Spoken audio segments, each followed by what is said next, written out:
જય સ્વામિનારાયણ વિદ્યાર્થી મિત્રો, આજના વિડીયોની અંદર ધોરણ 9 ગણિત પ્રેક્ટિસ વર્ક એમાં ખાસ આપણે આગળ વધવાના છીએ. 1.5 એ આપણે કન્ટિન્યુ હતું. 1.5 ની અંદર આપણે જઈશું. લાસ્ટમાં જે વિડીયો તમે ભણ્યા છો એ દાખલા નંબર 5 સુધી તમે ભણ્યા છો, બરાબર? 5 સુધી. આજે આપણે દાખલા નંબર 6 થી જોવાના છીએ અને ઇમ્પોર્ટન્ટ દાખલાઓ પણ છે. કદાચ કોઈ શિક્ષકને એમ થાય કે ભાઈ સેજ મોટા દાખલા મારે 1.5 માંથી પૂછવા છે તો આવા દાખલાઓ પૂછી શકશે, બરાબર? ચાલો સ્ટાર્ટ કરીએ. દાખલા નંબર 6, સાબિત કરો. હવે અહીં કંઈક રકમ આપી છે ને બરાબર કરીને એક, એનો મતલબ શું થયો કે વચ્ચે બરાબર છે તો ડાબી બાજુનો જવાબ જમણી બાજુ થવો જોઈએ, એટલે કે ડાબા બરાબર જબા. આવા દાખલાઓ તમે નાના ધોરણોમાં એટલે કે 5, 6, 7, 8 ની અંદર ક્યાંક ને ક્યાંક ભણી ચૂક્યા છો. તો આજે પણ એ દાખલો આપણે ભણવાનો છે. ચલો ડાબી બાજુથી આપણે સ્ટાર્ટ કરીએ. રકમ છે ડાબી બાજુ લખું છું જે જરૂરી છે, બરાબર? દાખલા નંબર 6.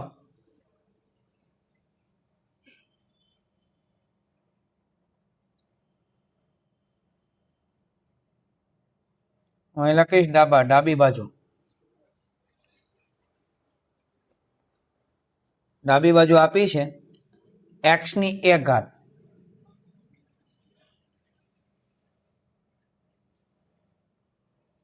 કૌંસમાં b માઇનસ c છેદમાં x ની b ઘાત કૌંસમાં a માઇનસ c ઘાત. પછી ભાગાકારની નિશાની છે x ની b ઘાત છેદમાં x ની a ઘાત કૌંસ ઉપર છે c ઘાત. ઓકે, ચલો આ આપણે સાબિત કરવાનું છે. બરાબર 1 સાદુરૂપ આપી અને દાખલો આપણે કરીએ. બરાબર નીચે બરાબર.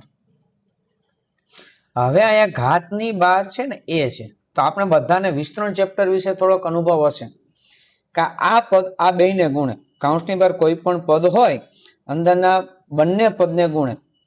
તો અહીંયા આપણે શું સ્ટેપમાં લખીશું?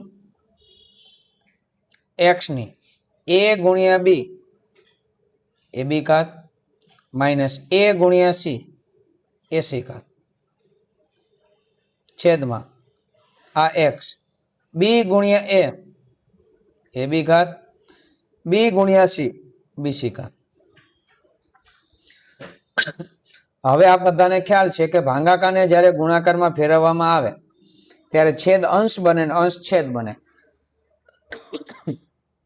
એટલે કે વ્યસ્ત કરવા પડે.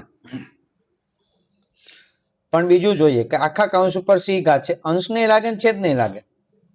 હવે છેદમાંથી અંશમાં આપણે જઈએ છીએ, જોજો ખાસ. આ x ની a ઘાત, બરાબર? હવે એની c ઘાત તો લાગે છે ને, એટલે a ગુણ્યા c ઘાતની માથે ઘાત એટલે ઘાતનો ગુણાકાર એટલે ac થાય. છેદ અંશમાં ગયો તો અંશ છેદમાં આવશે. આ x એની b ઘાત હતું જ, b ગુણ્યા c એટલે bc આવું થાય. આ પેલું સ્ટેપ. હવે બરાબર. હવે આપને ખ્યાલ છે કે ભાઈ આધાર સરખો છે. જો આ એક સાથે જોવો તો ગુણાકારમાં છે અને આ એક સાથે તમારે સાદુરૂપ આપવું હોય ભાગાકારમાં છે, પણ હું x અંશમાં જોઈશ. તો આ x આધાર સરખો હોય વચ્ચે ગુણાકાર છે તો ઘાતનો સરળ પ્લસ ac છેદમાં આ x છે અને વચ્ચે ગુણાકાર. ઘણા એમ કે સાહેબ છેદમાં છે ને. હા ભાઈ છે છેદમાં જ, પણ છેદમાં તો ગુણાકારમાં કહેવાય ને. આપણે એવું બોલતા હોય ખબર છે, અંશ અંશનો ગુણાકાર છેદનો ગુણાકાર. બસ આ છેદ છે એ ગુણાકારમાં છે, આધાર સરખો છે તો એની ઘાતનો સરળ પણ એ છેદમાં જ રહેશે. આ x આ ab minus bc plus bc. હવે જો માઇનસ ac પ્લસ ac ઉડે, માઇનસ bc અને પ્લસ bc ઉડી જાય. હવે વધશે શું? તો કે x ની ab ઘાત છેદમાં x ની ab ઘાત. અંશ અને છેદમાં બંને સરખું થયું તો બંને ઉડાડી દો. જવાબ કેટલો આવશે? 1. 5/5 હોય એટલે 5/5 1 આવે, 10/10 1 આવે, 8/8 એટલે 1 આવે. એમ x ની a બી ઘાત છેદમાં x ની a બી ઘાત એ ભાગાકારમાં છે તો જવાબ કેટલો આવશે 1. તો 1 તો આપણે જમણી બાજુ છે ને, તો આમ લખીશ જબા, ડાબા બરાબર જબા, ડાબી બાજુ બરાબર જમણી બાજુ. દાખલો સમજાઈ ગયો તો ખાસ કોમેન્ટની અંદર યસ લખવું અથવા થમ્સઅપની નિશાની આપવી. આમ થમ્સ જે નિશાની આવે છે મને ખ્યાલ આવે દાખલો તમને સમજાઈ ગયો છે.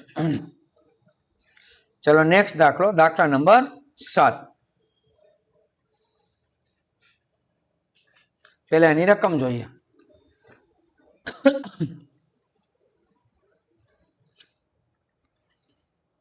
જો અહીંયા એવું કીધું છે 2 ની x - 2 ઘાત ઇન્ટુ એટલે ગુણ્યા 3 ની 2x - 6 ઘાત બરાબર 36 હોય તો x ની કિંમત શોધો.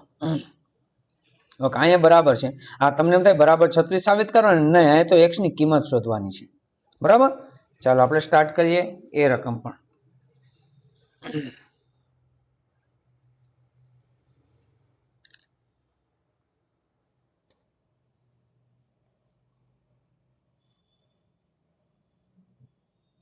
બે ની x - 2 ઘાત ઇન્ટુ 3 ની 2x - 6 ઘાત અને બરાબર 36 છે.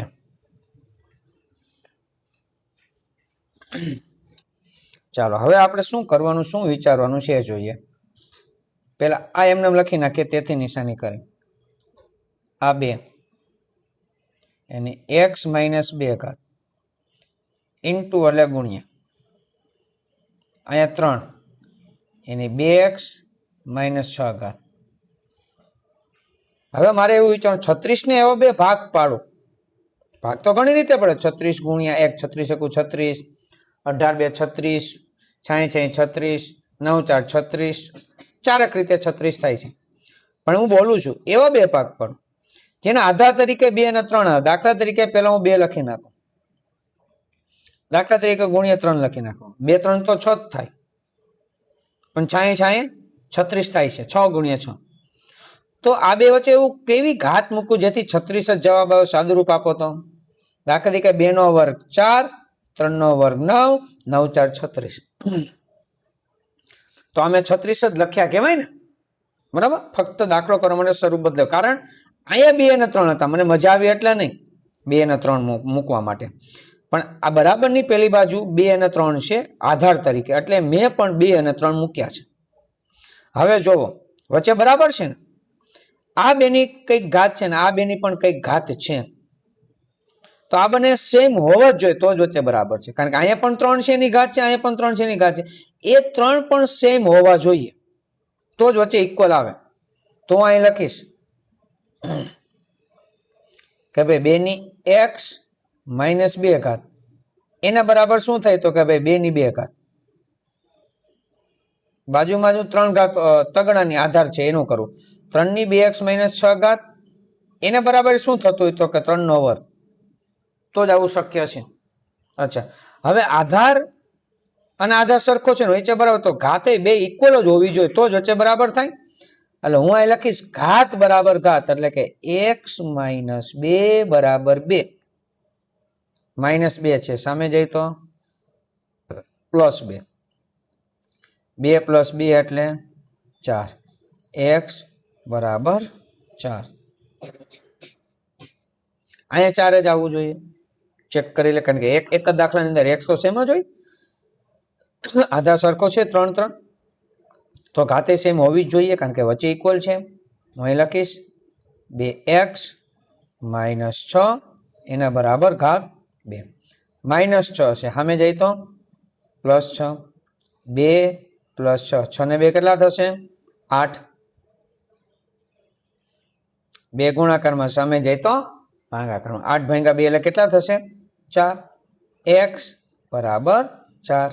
એક જ દાખલાની અંદર x હોય તો ગમે તેટલી રીતે શોધીએ તો x તો 4 જ આવે. તો તો જવાબ આપણો x શોધવાનો કીધો હતો કે x ની કિંમત શોધો તો x બરાબર 4 હોય. જો અહીં 4 મૂકો ને સાદુરૂપ આપો ને બરાબર 36 થાય. જો 4 મૂકો 4, 4 માં 2 જાય તો 2 એટલે 2 નો વર્ગ 4, અચ્છા નો 4 આવે.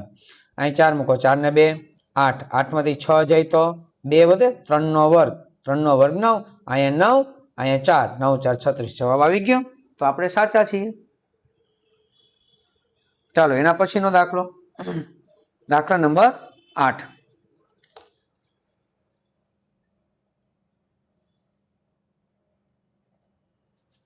પેલા રકમ જોઈ લઈએ.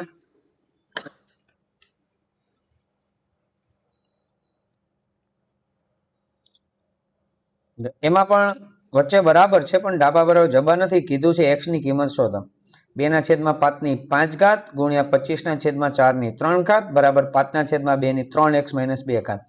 અહીંયા x છે બરાબર. તો અહીંયા x શું હોય કે જેથી કરીને બંને વચ્ચે બરાબર આવે. ચાલો આપણે રકમ લખી અને દાખલો સ્ટાર્ટ કરીએ.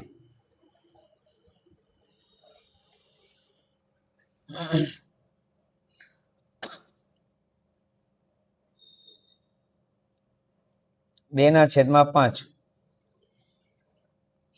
એની 5 એને ગુણ્યા 25/4 એની 3 એના બરાબર 5/2 અને એની 3x - 2. ચાલો x આપણે શોધવાનો છે.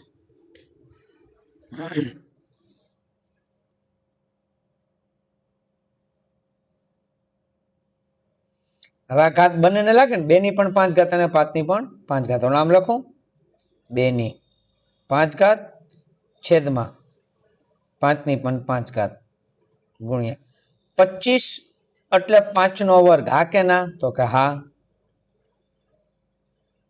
4 એટલે 2 નો વર્ગ. હવે 3 છે બંનેને લાગે, અંશ નહીં લાગે અને છેદ નહીં લાગે. અહીંયા 3 હું કરીશ અને આની 3 કરીશ. આને હજી હું અડીશને એમને રાખીશ. 5/2 ની 3x - 2. બરાબર. તો હવે શું થશે? જો ઘાતની માથે ઘાત એટલે ઘાતનો ગુણાકાર થાય. આ 2 ની 5 એમને, આ 5 ની પણ 5 એમને. 2 3 6, 5 ની 6, 2 3 6, 2 ની 6 છેદમાં અહીંયા બરાબર 5/2 એની 3x - 2. હવે આપણે એ જોવું પડશે કે જો આધાર સરખો છે 2 અને છેદમાં પણ 2 છે, આધાર સરખો, ભાગાકારમાં તો ઘાતની બાદબાકી એ જ રીતે 5 5. તો મોટી ઘાત હોય એને ત્યાં રખાય. નાની ઘાતને તમે અંશ હોય તો છેદમાં, છેદ હોય તો અંશમાં લઈ જઈ શકો અને બાદબાકી થાય. તો 5 ની 6 ને 5 ની 5 6 મોટી કહેવાય. તો આમ થાય આ 5 ની 6 એમાંથી 5 બાદ થાય. 2 ની 5 2 ની 6 મોટી ઘાત 2 ની 6 કે છેદમાં છે તો ત્યાં રાખો. આ 2 ની 6 અને એની 5 બાદ થાય આ 5 બરાબર. આ એમને 5/2 અને એની 3x - 2. 6 માંથી 5 જાય તો 1, 2 6 માંથી 5 જાય તો 1 એટલે 1 ના લખો ચાલે ને. 5 ની 1 અને 2 ની પણ 1. કાંઈ નહીં તો કેટલી ઘાત સમજવાની? 1. આ 5/2 અને એની 3x - 2. અને કાંઈ નથી તો 1 સમજવાની. ચલો હું દાખલો કરવા માટે આમ કૌંસ કરી અને 1 કરું. જો આમ 1. હવે તમે જુઓ આધાર બંનેનો સરખો છે, વચ્ચે બરાબર છે. તો ઘાત સરખી હોવી જ જોઈએ તો જ જવાબ વચ્ચે બરાબર આવે. એટલે હવે શું કરવાનું? હું અહીં બાજુમાં કરું છું કે આધાર બરાબર આધાર હોય, વચ્ચે બરાબર છે. આધાર બરાબર આધાર તો ઘાત બરાબર ઘાત થાય એટલે કામ થાય.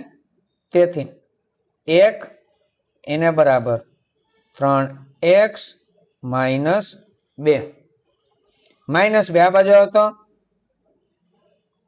+2 બરાબર 3x 2 ને 1 3 ઓલો 3 ગુણાકારમાં ભાગાકારમાં આવે બરાબર x 3 ભાગ્યા 3 એટલે કેટલા થાય 1 તો x બરાબર 1 હોવું જોઈએ આપણો જવાબ આવે છે 1 તો જ બંને વચ્ચે બરાબરનો સંબંધ શક્ય છે